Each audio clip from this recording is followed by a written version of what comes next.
Hello and welcome to another episode of OnReviewCast, your number one go-to review show for all things media. I'm your host here, Ash, and today we're taking a look at One Piece live action, episode 5, on review. So this episode picks up just like where the last one ends off, and we get an interaction.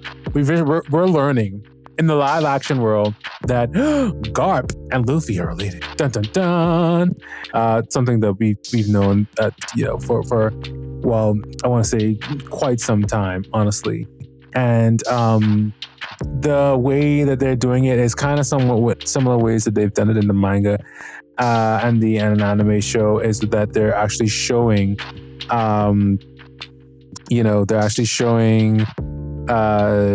Luffy as like, they're actually showing Luffy as a kid and how Garp is trying to get him to see that pirates and being a pirate is not necessarily a great thing or a good thing at all, and he should dissuade away from that lifestyle.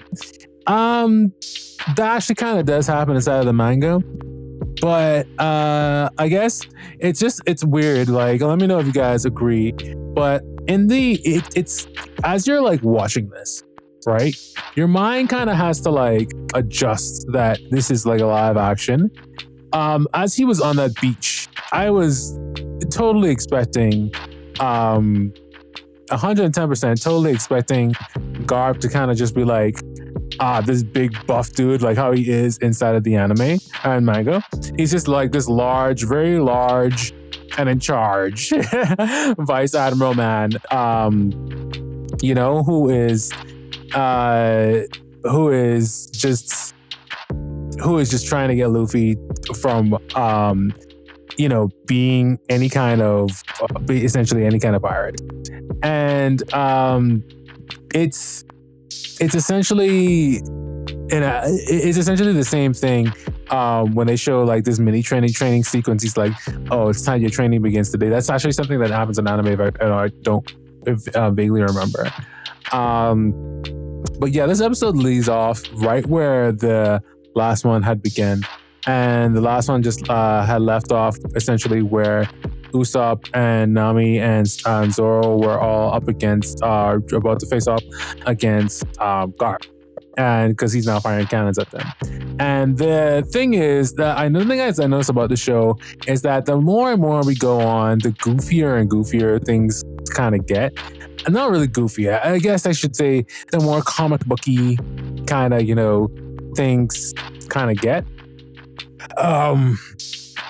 But it's just something that I noticed, like the gum balloon that Luffy does.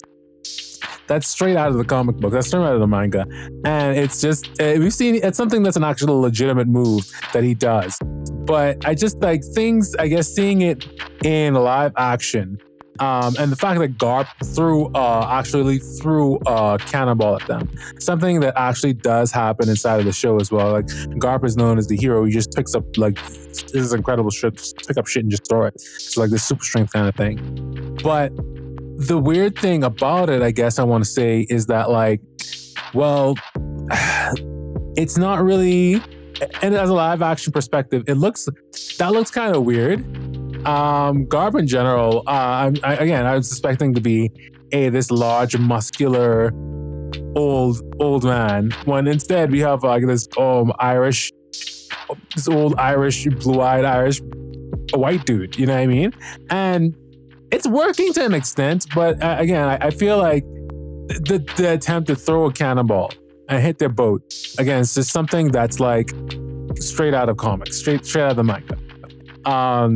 But this is so far the way how they basically get away is they throw the cannon back at them, and then their ship basically is damaged. The Navy ship is damaged, and then they go into the smoke.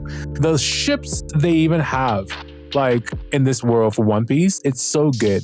Like they look exactly like the ships from the actual story, and it's actually indicative. Like I said before, I'll continue to say within this I think the theme's not gonna change throughout the show here, is that One Piece's live action environment is beautiful. It is beautiful. Aesthetically, this show is a pretty show, right? it looks good. All the things that they're trying to do and all the things that they're doing is amazing. Now, and the way that they escape, and I'm not sure if this happens in the manga, but like they get away from Garp essentially by escaping through this fog. And they escape this fog and into this fog, and the Navy essentially gets lost of them, and Luffy starts to smell food. Again, characteristics of Luffy, basically, I'm pretty sure that's happened in the manga too, where he smelt in the direction which to go towards Barate. Yeah, that it's something that that they're incorporating into Luffy that's making him more and more, I think, like the anime Luffy. But also I noticed like there are clear distinctions between like the live action Luffy and the anime Luffy. There are differences, and I kind of like that. And I think we as an anime community have to realize that this is live action. It is going to be different. He is going to be a little bit different. And like I said before, we have to accept that he is live action Luffy, not, anime Luffy. Some energy and some things are going to be turned down. Some things are going to look a little bit different. And not exactly,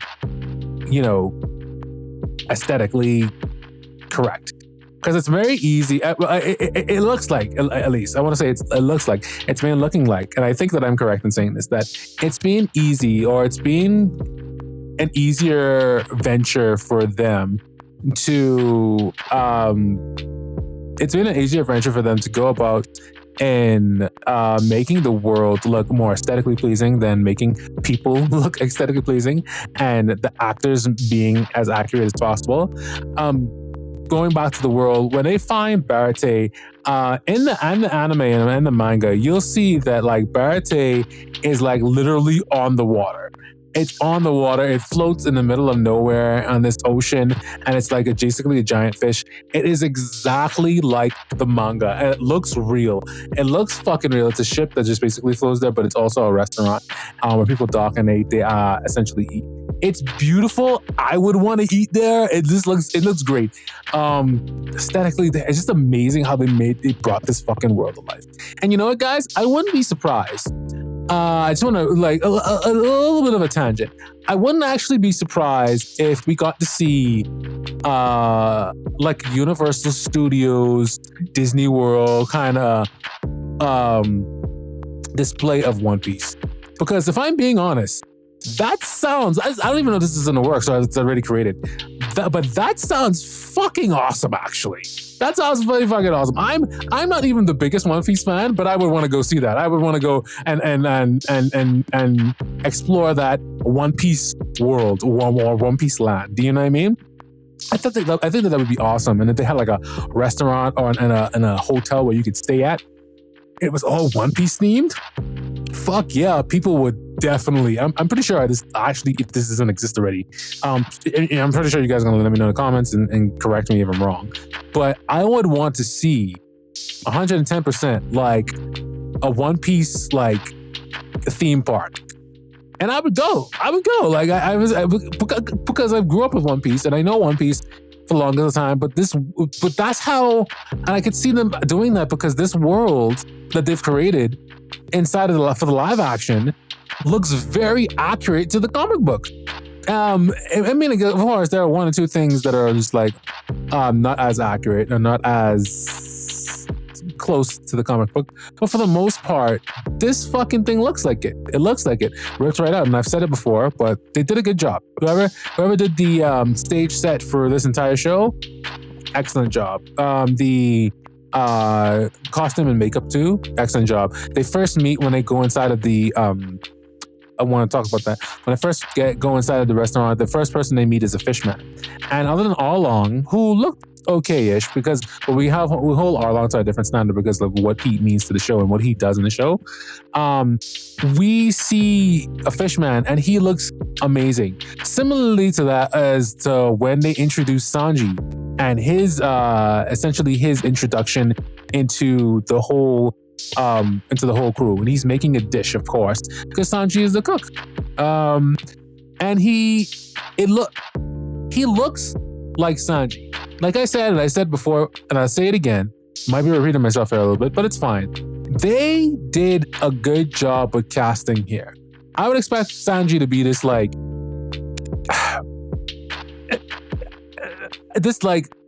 blonde-haired, British accent, foreign kind of looking guy. Gordon Ramsay, basically. Yeah, so Gordon Ramsay, yeah. And part of me kind of wonders if like Sanji was like based off of Gordon Ramsay to an extent. Do you know what I mean? Like I assume that maybe you should older, maybe a little bit older than Gordon Ramsay. But guys, what do you think in the comments? Let me know. Like, do you genuinely think that Gordon Ramsay was based off, Gordon Ramsay is based off Sanji. Sanji was based off of Gordon Ramsay. Yes, like they just constructed Gordon Ramsay in the lab and it was like, Sanji, you just come to life, Gordon Ramsay, or young Gordon Ramsay. Young Gordon Ramsay is basically Sanji. No, that's what it is. Even Sanji's aesthetics and how he looks and everything, he looks very, very, very much like comic book Sanji, and he has all the moves of Sanji as well. The kicks and the basically being a kickboxer, they adapted that very well in the live action. So I mean, like, I don't know, like I was saying before, the live action realm might be something that we need to stay out of. But like, I think that this is kind of proving that it can live at least. We're in episode 5, guys. I think there's only 10 of these things. So we're halfway through. Like, it means that like, it's possible. It doesn't mean like it's impossible. Like, it means that it can live. It can I don't know about survive, but it can not be shit. You know what I mean? It hasn't been shit. It can't be like, I'd be lying if I said like it was shit. You know what I mean? But yeah, there are definitely some problems. No show is perfect, but yeah. That's my 2 cents about it. So Gordon Ramsay, aka Sanji, is introduced to the crew, and he waits on them because he's a waiter. Now, because the old man Zangief or whatever threw him out of the kitchen. I can't remember if this is exactly how they meet, though. The Straw Hats, exactly how he meets the Straw Hats. I want to say maybe, but I can't be 110% sure this is how they meet. There's some certain things that definitely happened before. Like, I don't remember him hitting on Nami being so straight up. But like, Sanji is a freak of Nami, like either one which way you want about it. And some other characters that come along too. Not trying to ruin this for anybody who has never seen One Piece before. Because I know there's definitely some of you out there who are probably listening who've never seen One Piece and listening to this, maybe listening to this podcast. So I'm trying to like, not ruin it for like everybody. But it's definitely like Sanji, there's definitely, if at least from this first episode of Sanji when he's introduced, it's introduced that Sanji is okay, let's start over. In the manga, anime, original material, Sanji's a womanizer. Plain and full. Straight to it. He's a womanizer and he loves women. His one weakness is women. In fact, and there's been several fights where he's been involved in where if the woman is an opponent, oh Lord, Sanji gonna lose. We just like no, because Sanji has no match for the female prowess. Weakness for the P. Yeah, you know what I mean? Like just 100 and weakness for the pussy. Weakness for the pussy. I mean, listen, we've all been there, we made some bad decisions based on some of those things, but when it's time to work, it's time to work. That's one of Sanji's top weaknesses for sure, is that he can't resist the looks of a good woman. And he starts actually hitting on Nami as they're sitting there and he's taking their order. And this Sanji seems less doughy-eyed and gooey-eyed than the one we know from the manga and the anime. In the manga and anime, Sanji is a bit of a, delicately put this, he's a bit of a perv. A little bit of a heartthrob, but at the end of the day, deep down in his core, he's a decent guy. And it looks like Yuichiro Oda actually was like, okay, well, Sanji didn't come out exactly the way how I initially intended him to come out inside of the manga and the anime. So I'm gonna see if I can try to fix that. So anyway, I like how he was introduced into the story. So it was a big thing for him to actually be there and actually be introduced in thus far in the story. And as we know, he eventually does, become a member of the crew. But another big introduction in this episode was two big introductions, and two of them kind of caught me off guard, actually. One was Don Krieg. And he was, I think he's played by the same guy who was if you guys watch Halo, that series pretty good, by the way, like the actual live action Halo, which is being pretty good. I think he's played by the same guy, the John, the guy under Master Chief's mask.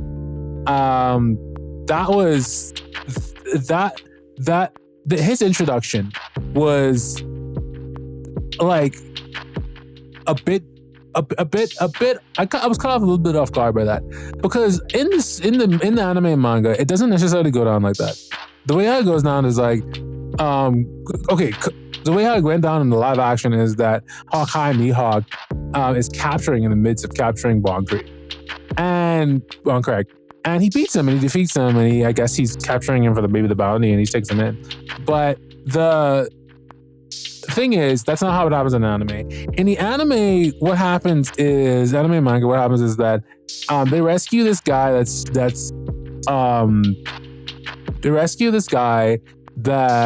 is, at sea, and he is shipwrecked, and he is starving for some food.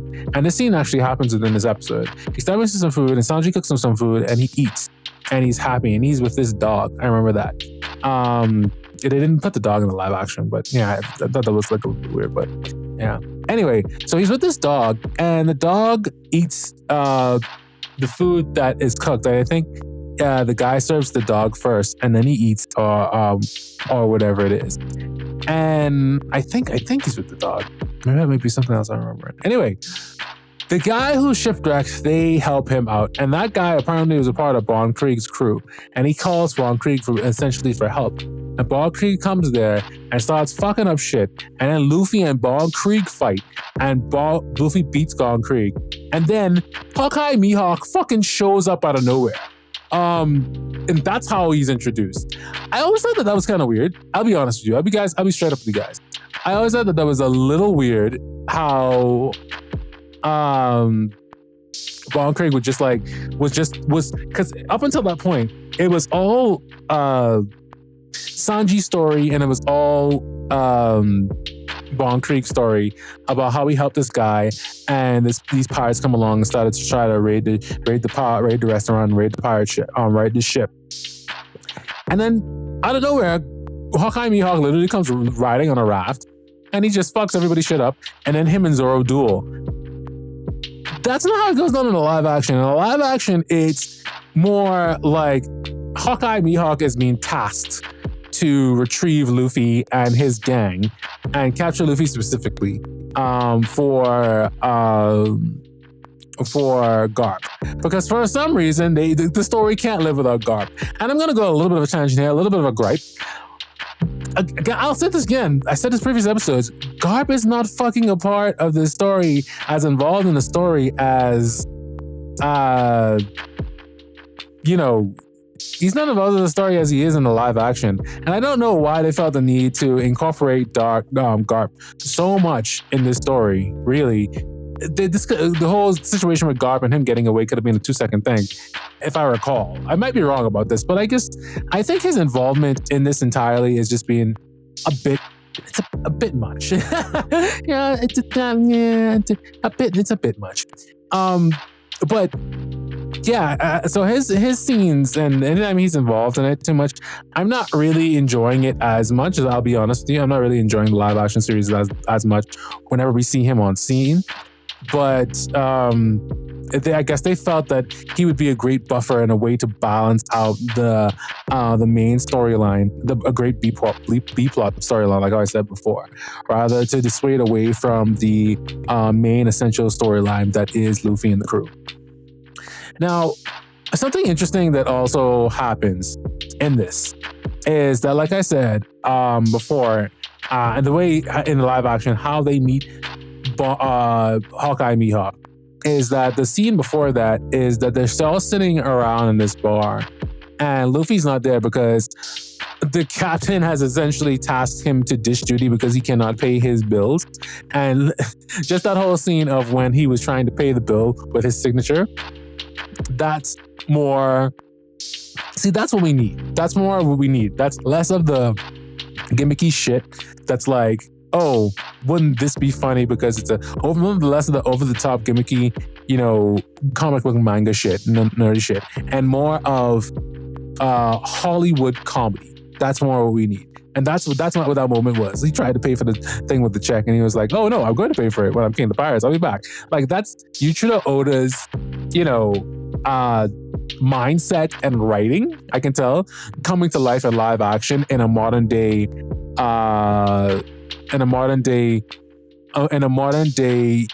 Hollywood movie. Hollywood cinematic universe. That's what I should say, because it's not really a movie, it's a series. But here's the thing. In order to do that, that takes work, right? That takes work and that takes effort. And not a lot of people are willing to put in the work and the effort to actually make that happen. Something that I noticed. But Yuichiro Oda is. Yuichiro Oda, I think, is willing to put in the work and to transform it into something that's consumable not only to the manga and anime readers. Because let's be real, manga and anime readers are a special bunch. And I had this discussion with you guys early in the early episodes of what this is. But we are a different kind of sort. We can enjoy and accept certain things and certain cultures of it because of the genre as a whole has transformed our way of thinking.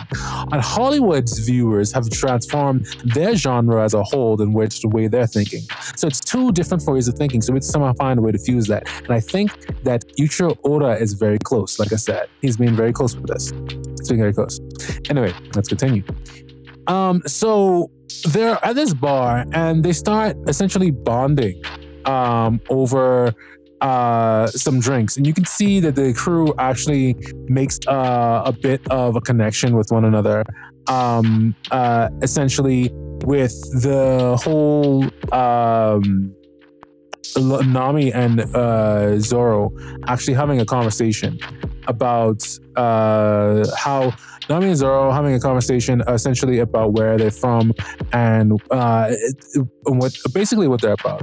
And it was small and subtle because that doesn't really happen inside of the anime. It was small and subtle, but I think this is actually a good change because that doesn't happen inside of the anime. And in real life, I'm glad they changed that a little bit because in real life, that's not how people just don't join and follow someone and be like, okay, yeah, like we're friends now, we're cool, I trust you. Like, people actually form connections through bonding and form meaningful relationships. I'm sorry for that, guys, jeez. And form meaningful relationships through the things that they endure and the communication that they have between one another.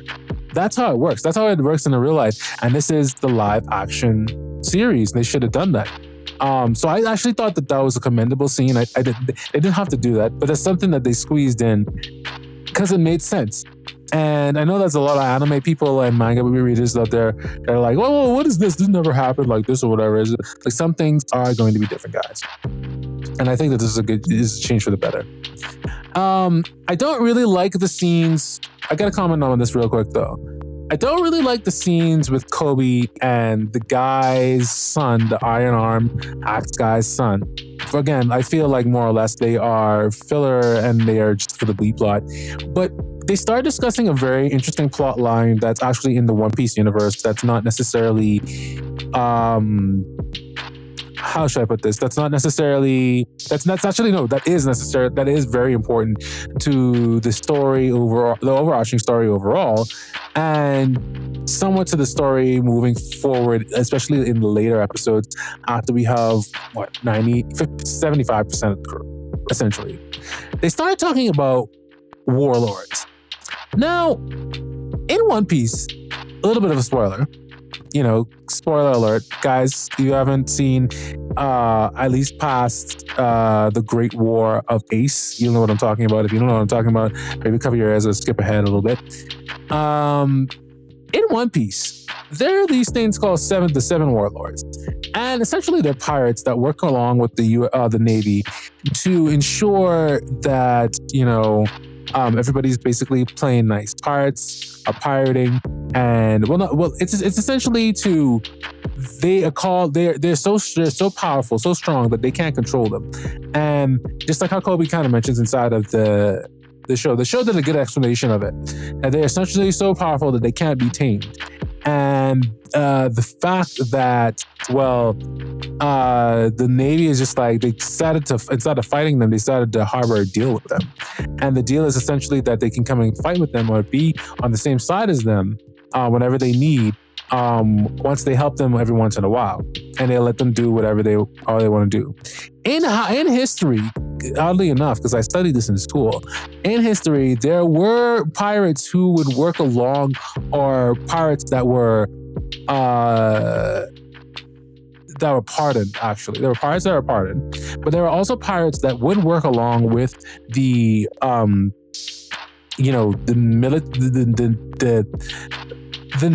what they would consider the military back in the day of actual history in the great age of piracy. Some of them were pardoned, and some of them, the privateers, that's what we call them. Some of them actually worked alongside the privateers to help them, aid them in capturing other pirates. Or some of them actually became privateers themselves. So there was a lot of switching back and forth back in the day. And I think that that's a brilliant thing that actually Yuichiro Oda has, expressed and put inside of the One Piece world. It's so good because he always, and you'll notice if you keep up with One Piece, he does incorporate a lot of the pirating world that actually happened in pirating world, some of the names and some of the things that actually was into One Piece as well. But so the reason that I bring this up is the thing with the Seven Warlords. In One Piece, though, and how Kobe explains it, and he starts to talk about how, the Axe guy's son starts to explain how the Navy just can't control some pirates. And Kobe's having a really hard time dealing with that, coping with that fact that, some pirates just run rampant, and some pirates will just run rampant and follow their own rules despite X, Y, and Z. And essentially, he's saying how to accept that the world is not so black and white. And it's a concept that's actually really, really big in One Piece because, again, a little bit of a spoiler, that's what causes. They play a big role in a war, a really big war, and they play a big role in the whole balance of pirates and the Marines. It's just a really big topic, and there are seven warlords, and we get to meet each of them throughout this story, and they're very unique in their own way, and it provides further expansion to the story. So I just thought that was kind of interesting and neat that they would introduce it in this kind of way on first watch. So getting back to the actual episode though. But like I said, they're in this bar and Hawkeye Miak shows up. Like, randomly. Usopp's like being a goof. He's like doing his own thing. And he starts talking a story about X, Y, and Z. And at this point, he's like drunker than ever, right? And he's just talking, running his mouth a bit too much. And the person he's actually running his mouth off to is essentially Hawkeye Mihawk. And we find that out when the camera actually pans out a little bit. So Mihawk goes over to them, essentially, and he starts to have this conversation about Luffy. And again, the way that he interacts with them, the way that he finds them in the first place is through Luffy. It's because he's hunting Luffy. Again, doesn't happen this way in the anime and the manga. It's absolutely not different. But this is the way that they decided to go about it, and I guess it works. I guess it kind of sort of works. So anyway, he meets Zoro, and Zoro, like I said earlier, challenges him straight up to a duel, and it's. I can't remember if it exactly happened like that in the anime and manga. This was a little bit of a difference. I think I want to say it didn't happen and it didn't go out exactly this way. But it probably, either way, at the end of the day, they somehow reached this duel. They got to the point where they needed to fight in this duel, Hawkeye, Mihawk versus Roronoa Zoro. And it's basically based on the fact that he made the promise that he made to Kuina that one of them will be the greatest swordsman that basically essentially have lived. Just throwing it in there, Kuina's still alive. I think she's a military girl from the Navy who we see in the anime and manga. Anyway, back on track. The fact that, that it happens this way, I'm fine with it. It's not really the biggest of deals. And the whole storyline, I forgot to talk about it a little bit, with Luffy washing dishes, that's straight out of the manga too. So there's some things that was, and we love that, right? Like anime watchers and manga readers, we love the fact that, they pull right from the source material, and for the majority of it, they should be pulling right from the source material. It's the easier option. If they start doing all kind of crazy stuff on their own, I feel like that's the harder option. Like, why don't try to fix what ain't broke, right? I mean, I feel like it's not broken when it's working. Don't try to fix it. But yeah. Anyway, then some I say yeah because like some Dragon Ball Z Evolution, some series try to do that. Anyway, yeah. So Zoro is now preparing for this fight, and I like the little back and forth that Luffy and Zoro had as he's about to go fight. And Nami's just trying to basically talk him out of it. And Nami's like, you're gonna lose. And in my head, I'm just like, yeah, dude. I mean, because we know the story is like, yeah, dude, you're going down. Yeah, she's not wrong. You are not ready. You are miles away. You're not ready. You're not ready. You don't know. You're not ready. But Luffy actually encourages Zoro because he says that it's his dream if it's his dream to be this, this guy who is the strongest in the world, that I mean, we can't basically tear that away from him or take that away from him, or we shouldn't take that away from him. And kind of just basically shows the kind of the character like Luffy is. Well, it's Luffy. We know Luffy. And this duel was going to happen either way. I feel like at the end of the day. There wasn't anything in the world essentially that was gonna stop Zoro, really. So, story goes on where Nami's actually preparing to maybe ditch this pirate crew, because at this point we know the whole thing with Mr. A. I'll just call him Mr. A for right now. And Nami's. It's funny how in contrast to the anime and manga, Nami's position on the crew is it's wavering. She seems to be not 110% in this, even though it's like you're already in it. Like, you know what I mean? She's fighting against her against the natural nature of being in this crew, or being a part of this crew, and being friends with them. But because she was actually looking for a way to get back to sail back to her own home town, and she found it. And she was about to board and take on board the ship upon leaving. But the duel starts, and as it begins, the camera kind of pans out, and we kind of see like Nami, and she's there, because you would think that, oh, like maybe she leaves, and I can't actually remember, because like I said, early day One Piece, these are like early episodes of One Piece. Like there are majority of the situations that I essentially remember from the anime and manga. Like the fact that they had to have a duel, the fact that they run into this restaurant, this is the way they meet Sanji, and how Sanji's a cook. Vaguely overarching things, yeah, like I remember. But like other things, like details, like the fact that he used this little knife. And the thing is, I actually watched this duel. The animated version of this duel, and before I even actually watched the episode, and like pace for pace, this is exactly how it essentially went. So they did this again, lifting right out of the anime and manga, and it looked very, very much accurate to that of that source material.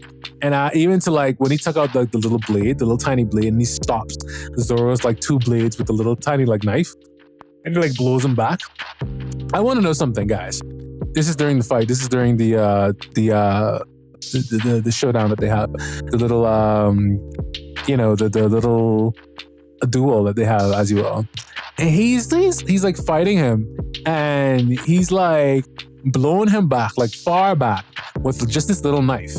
And to the point where they actually did a cut where he flew all the way back on the dock, and Luffy was kind of like looking at him like, oh, like Hawkeye Mihawk's actually stronger. It's like, whoa. It was just the fact that Luffy was even surprised. But I'm wondering now, and I guess that would be the case. And cover your ears for people who've never heard this before, but who aren't familiar with the One Piece world and One Piece in general. Do you guys think he was using Haki against Zorro? I want to say yes, because he was doing some tricks. He was doing some, even in the anime version of it, right? He was doing some tricks that was like blowing him back and doing all these crazy things. And Haki is just something that everybody learns eventually at some point in the anime in general. And I would actually argue that Haki was without Haki, like One Piece wasn't better, but it was still good. That's all I gotta say. It was still very watchable. It was still very good. And I don't know if the show, hot take, guys, take it as you will. You might be mad at me. You might not, but I'll just say it. I'm just gonna say it. I don't really know if the show needed Haki, if I'm being honest. Think about the initial gears, and then think about Haki, and then think about that transition of them learning that. Did they really need that mechanic in it? You know what I mean? Let me know in the comments. All right. We're getting back to this actual like live action thing here that we got going on. It's a fight between Zorro and Hawkeye Mihawk, and like he's still just using this like little knife, and and also what we suspect to probably be Haki. I think it's Haki. I'm gonna call Haki that he's using it. And Zorro not knowing Haki or knowing any of these other things, these other things, but still being extremely tough and being extremely strong. I felt that in general, and even in the anime and manga, I'll say this: he did very well. And considering what we know, and considering what I know happens in the future, and a level at which Zorro gets, and the level at which Hawkeye Mihawk is actually at right now, considering he's doing very well. Considering, I think he's doing pretty fucking well. Like, I mean, if you think about it, like, he's doing pretty good. He's doing pretty good. No, like, I mean, because, okay, I don't think this is even ruining anything. I'll just be real with y'all. Like, Hawkeye Mihawk is light years stronger. Light years stronger than Zorro right now. Like, especially how Zorro has to train for his strength, has to work his very best. Remember, he's not a devil fruit user. He doesn't have like sword fruit or something like that just makes him like good at fighting. He has to work hard every day. It doesn't come natural. He has to work hard every day at his sword skills and his abilities, right? But realistically, he is miles, light years away from even touching Hawkeye Mihawk at this point. Hawkeye Mihawk is so good, so epic right now. Not even right now, in general. Hawkeye Mihawk is so epic that Zorro even recognizes this. That's all I gotta say in the future. So, and he did recognize it in this episode as well, but he's really just that good. He really is just that good. But obviously, yeah, Zorro loses the duel. You know what I mean? Of course he's gonna lose, being at the level at which he's at. Something that was different with the anime and manga is that when that little sword stabs him and he stops in his tracks, that was actually supposed to go through it was supposed to go to his left side of the left side of his chest, not necessarily to the right. It was more in his heart area, and that's something that they actually make note of in the manga and in the anime. But we don't necessarily see that. I guess that's something that they definitely felt they probably needed to change, because it probably was an actual dagger, and the way that they did it was like, they didn't want to hurt the actor in any kind of way, so it was miles away from his heart, all the way on the other side, which is essentially fair enough. His final move, when he does the sin with the three swords, and he does the spinning thing, and holding the sword in his mouth, and the sword's breaking, like, that was pretty cool. You gotta admit, like, guys, like, that was pretty good, right? Like, that was like, okay, like, that's like some anime shit right there, for real. Like, that was definitely pretty anime.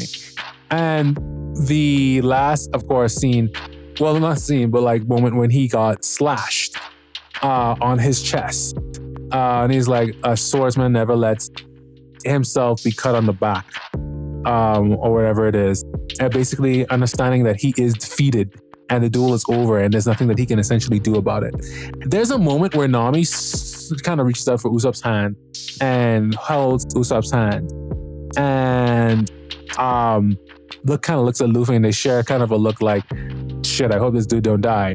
That was a little bit different. I don't think that actually happens in anime and manga, but again, something that's more realistic that would actually happen in, you know, a live action, and in reality, if this is to actually happen. We have to stop thinking that this is actually the anime, but this is a live action thing that happened. This is a thing. This is like, okay, how it would go if it was in real life. That's how we have to try and accept it and kind of look at it. And that's how I've been looking at it. And it's been doing a very good job in pulling me into that with the surrounding world. But Hawkeye Mihawk does the one slash down his chest. And I actually thought it was going to be a lot more dramatic than that. I thought, because like, I think in the anime and the manga, there's a lot more blood. There's like a gushing, like a splatter of blood, right? I think that's what it is. And that's not necessarily the case here. That's not necessarily what happens here. He gets cut, and Zorro immediately falls down, and Luffy comes to his rescue. And the thing is, they cut to Luffy, and then they cut back to Zorro, and I did not expect that wound that he put on him to look so like real. It wasn't horribly like deep or anything, but it was a slash, and it looked real, and it looked like, in my head, like how I'd imagine like it would look if this motherfucker was to get slashed. right? By this big ass sword. And I again, the aesthetics in this show, they're doing a very good job, dude. You cannot deny that this is I don't know about like with the score overall we're gonna give this thing, but the score for aesthetics and how this thing looks, 110% yes, 110% 5 out of 5, because it looks like the world of One Piece. Like, honestly. And again, like I said before, I could see a theme park happening. Call it now. Calling it right now on OnReviewCast. One Piece theme park. Yeah, I could definitely see it happening. If it doesn't really already exist. But yeah, so Zoro's defeated and he's left there lying on the ground, just like the anime. Just like in the anime. And it's verbatim, panel for panel, shot for shot from the anime and the manga. Like, it's just exactly how it is. And like, I'm not gonna lie, the way how like they shot it, like Nami comes looming like kind of like over him. I was just thinking to myself, like, because I know, and that's how like in it I am. That's how deep pulled in that they've pulled me into with this show. I'm so in it that I feel like live action Nami, of course anime Nami might just be like, yeah, to try to maybe console him, or try to basically be sad. Don't try to be sad, but he's generally just sad and stuff, and for him. But I feel like live action Nami might be like a little bit of a bitch about it. She might be like, "Well, told you you wouldn't win." Told you wouldn't win or some shit like that. You know what I mean? It's just like, because they're doing such a great job of making this its own thing. That's how my mind is kind of like thinking now. And then Zorro says, like, if I be the greatest swordsman, I will never fail again. I will never be defeated again. I will never lose again. Again, lifted lines, famous lines in One Piece that are literally lifted right out of Yuichiro Oda's manga and in the anime. And I thought that the fact that they did that was great. The way how they shot it could have been like maybe a little incy-wincy, like better, a little incy-wincy bit better, and less dramatic. But how he's holding his bandana and his head in the actual anime, he cries and stuff. And I was wondering if it was like, when he was doing that, when during the performance, I was like, is he gonna cry? Is he gonna cry? And he's like, he doesn't cry. And it's like, okay, but that was still, it was passable. It wasn't great, but it was passable. But to be honest, it's a kind of a little bit of the top moment in One Piece in general. And after that, the episode basically ends. That's it.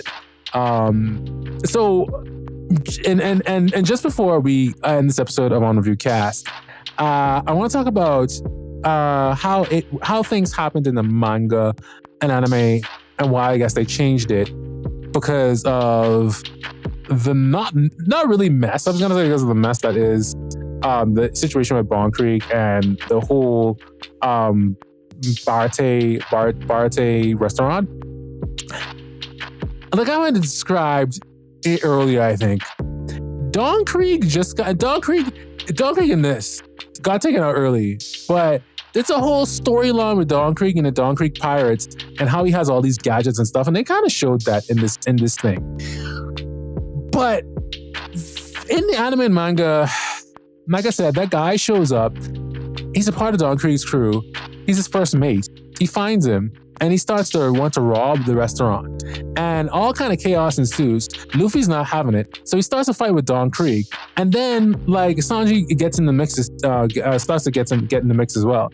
And then during all of this, like, during all this, seemingly, fucking Hawkeye Mihawk shows up and then starts to fight with starts to fight with Zorro for whatever reason. No, not whatever reason, but I'm exaggerating.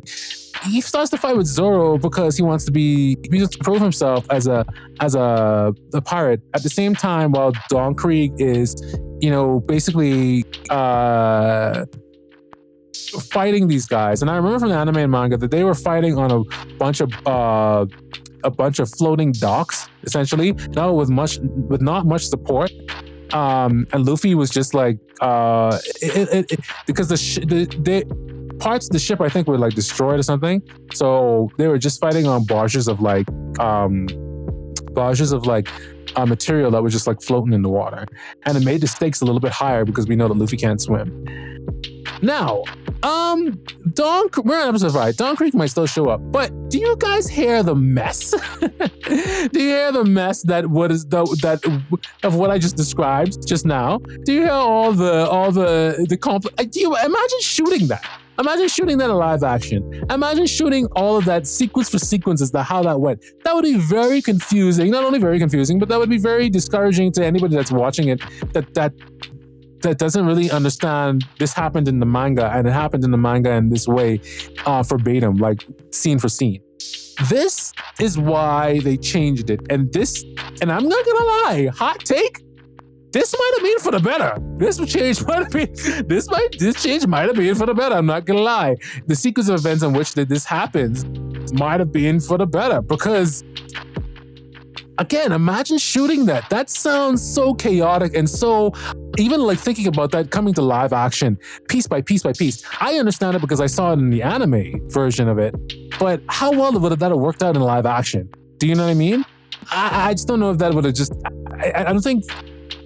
I don't think it would have worked. I don't think it would have. So they had to change that, and this is why I guess like if I was in my younger days of like maybe watching live action and watching adaptations of it, we criticize highly of live action things. But as I get older, I start to realize that, again, like I have been saying, it has to be a new medium. Anime is its own medium. Dramatic arts, live action, cinematic things, like for example, some dramas like, what's a really cool drama? I don't know, any kind of cool movie that you'd see.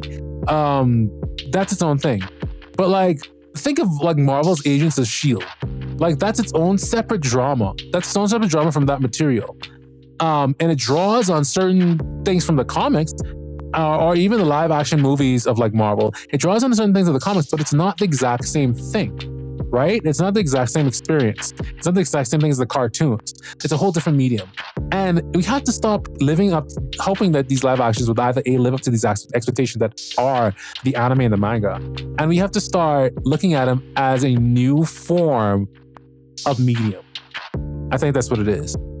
And yeah, I think that'll do it. But just before we go, definitely we're going to get the on-review score for this episode. Linda, give us the on-review score for the One Piece live action episode 5. Episode 5 is going to get...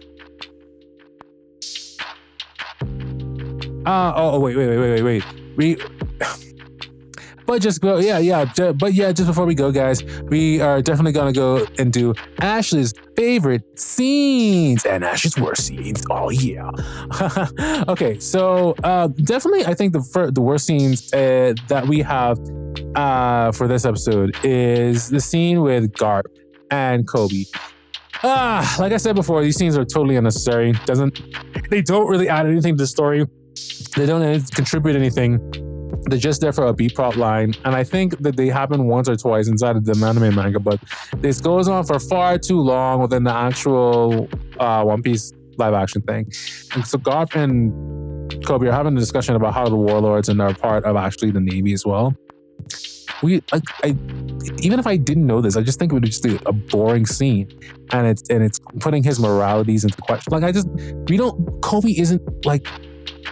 I don't know. I don't care about Kobe. He's not important. Not really. He gets important eventually, but that's because we see him in cuts and jumps. Anyway, getting back to, Ash's favorite seeds. Yeah. Ash's favorite seeds. Oh, Ash's favorite seeds. Okay. Coming in hot at number 3, Sanji's introduction. Now, I know what you're thinking. This probably should have been number 2 or number 1, but listen, guys, Sanji's introduction comes in at number 3 for me because there's some other things that just basically outranked it. It was pretty good though. Like the aesthetics of Sanji, like I explained before, really, really, really, really good. Considering he does become a member of Straw Hat. Spoilers if you guys didn't know that. You guys, you know, most of you know. But yeah, sorry about that. Spoilers. Sanji definitely, and how Luffy was kind of like looking at him, like that he essentially joins the crew. Anyway, so Sanji's introduction and how Sanji is basically cast, like I said, they did a very good job. And the suit that he's wearing with the striped shirt and the black suit that he's in and how he's like flirting with Nami and such a charmer. Very, very, very, very good. The only thing I will say criticizing this is that where's the little swirl, man, in his eyebrows? You know? Huh. Anyway, coming in hot at number 2, Nami and ZORRO bond. Again, like, we don't see this in the anime, but I wish we had a little bit more of this in the anime, of where we have different crew members bonding with other crew members, and as opposed to Luffy being the main thread that just essentially connects them. They just accept that, oh, you're part of the crew now, so we're friends now, I guess, just because everybody knows Luffy. No, actual connections, more connections between the actual crew, and it's one of the rare things we actually see in the manga and anime as well in One Piece. But when it happens, it's a fucking beautiful thing, dude. I love it, actually. So definitely coming in at number 2, that bonding moment where they shared one another's past with a drink. Zoro's alcoholic. Anyway, coming in at number 1, the duel with Hawkeye Mihawk and that final slash. Like I said, dude, that caught me off guard. I was like, whoa, like with that like slash. I didn't know that they were gonna go that. It also gives me that slash right at the end. Verbatim, right out of the manga. I was expecting to see more gushing blood, but that would have been a little bit maybe too over the top and too cartoonish. Do you know what I mean? All that blood, like a bleach splushing of blood. That might have been a bit much, admittedly. Now, I will say that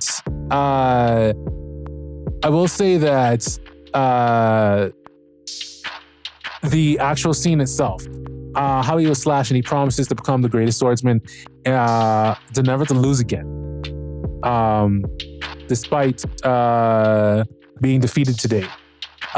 He accepts his defeat, and it's great because again, that slash was so real, and it was so like, yes, I imagine how it was in my head, and I was like, that's it right there. It looks like an actual slash. They didn't do any kind of like censorship or anything like that. It looks like an actual shot. It gives me hope that in the future, this can stop being. They can do some serious violence, and eventually maybe season 2 will be rated R, something like that. Can you imagine that? That'd be so epic. Like One Piece, like rated R, and they're already cussing and stuff, but like the violence of which they can actually do in One Piece. Because although nobody ever dies in One Piece, there's a lot of violence. There's a lot of raw violence. There's a character that just this happens way from where they are right now. So spoiler alerts though, if you don't want to hear it. But there's a character that gets shot several times when they reach Zao. And he is loaded up with bullets. And it's like some gangster style shit in the anime and manga. And it's like, how would you portray that in live action? He'd be drenched in blood. It'd be like Scarface like killing or murder like with a machine gun or something like that. Like that's exactly what it'd be. And it would be cool to actually see how violent like they can get, because they're pirates and this is a pirate show. And I think about other shows like Black Sails and the violence, the degree of violence of which they got in that sales, the degree of violence of which they got into that series with. It could be epic. And Black Sails is like one of my favorite pirate shows. It's not One Piece, but it's pretty damn good. Anyway, guys, that's totally going to do it for me today. Thanks so much for listening. If you listened all the way to the end, you guys are an amazing bunch. Thank you so much. I appreciate it. If you liked anything that you've listened to or that you've seen here today, please don't forget to like and subscribe to all of our socials. You know, the Instagram, the Twitter, all of those things that we got going on there. Take a look at those in the description. I really do appreciate you guys listening. And yeah, guys, don't forget, lastly and always, be safe, be kind, be you. Take care.